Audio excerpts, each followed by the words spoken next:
Hello mga kababayan, kami po ay taga 555 scooters na malapit lamang sa Kaohsiung Main Station na pwede nyo ring lakarin mula sa Kaohsiung Main Station ng 3 minuto po. Kami po ay nag-o-offer ng hulugang scooter sa murang interes lamang.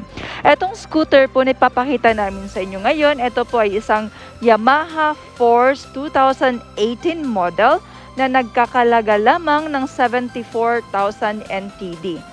Ito po ay isang YAMAHA FORCE 2018 model na nagkakahalaga lamang ng 74,000 NTD. Itong scooter na po, ito ay ipapakita po namin kasi on demand po ito, lalo na sa mga mahilig mag long drive. At yung isa ding ganito is para din S-Max na isang brand lang din sa Yamaha. Pero ito ay isang YAMAHA FORCE 2018 model po ha. Ito po ay 74,000 NTD.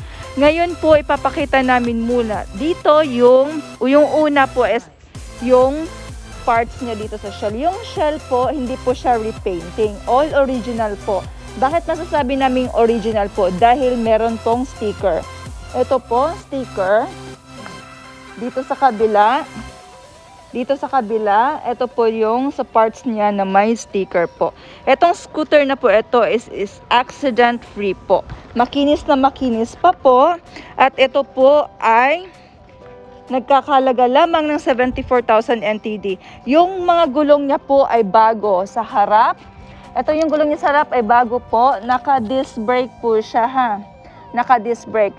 Sa may likuran naman po, bago din po yung gulong niya sa may likuran at naka-disc brake din po tayo. Back and front naka-disc brake. Yung harap at likod, bagong-bago po yung gulong po, okay? Pareho silang 13-inch tire po. At saka yung shock niya is nasa gitna po. Yung shock niya is nandito sa gitna. Yan po yung shock niya ha. May footrest na pwede talagang pang long drive. Ito po yung footrest niya. At saka ito yung paglagayan nyo. Pwedeng magsabit dito. Pwede siyang sabitan ng drinks. Tapos dito sa harap. At dito din sa loob. Ito po yung sa loob niya. Ngayon, makikita nyo dito bakit may ganito. Yung dating may-ari na gumamit nito is nag-install siya ng camera.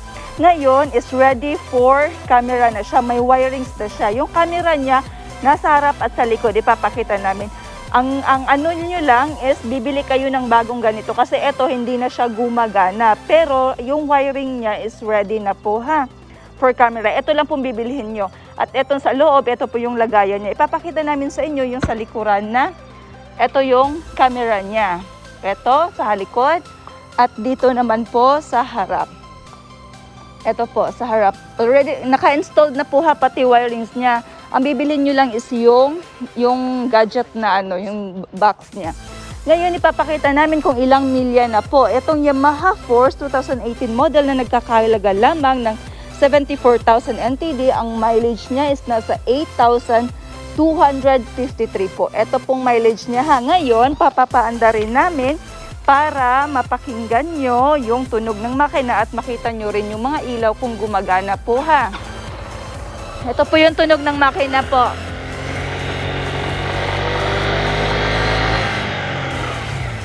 Tapos, papakita namin yung ilaw niya.